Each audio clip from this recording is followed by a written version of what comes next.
غافر ذنب المجيب لكل تائب منيب بوجد وندم حمدا لربنا الغريب الغافر ذنب المجيب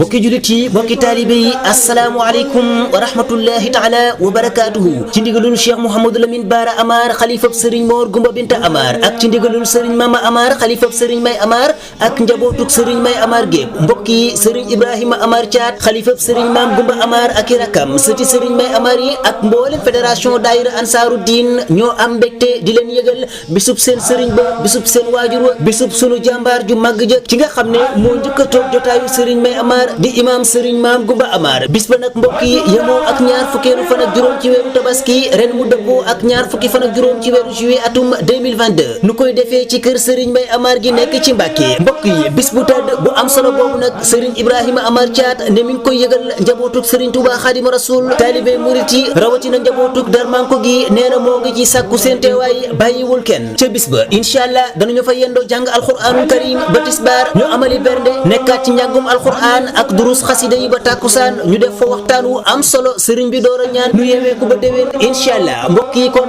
bis baa ngoog ñaar fukkeelu fan ak juróom ci weeru tabaski bis ba nga xam ne deesatu ko fàtte mukk ci kaw suuf ndax mooy bis ba nga xam ne ci la sunu jàmbaar ja tànn dëkkaale ak boromam dox dem daje ak ngërëmam ci waajuram bu tedd bu alxaaji sëriñ May Amar keroog la sunu imaam sëriñ Maam Gumba Amar sunu naar ba ànd ak taaram ba dem Touba. way man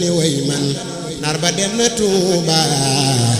kenn lu rëy la rës na ciy bis booba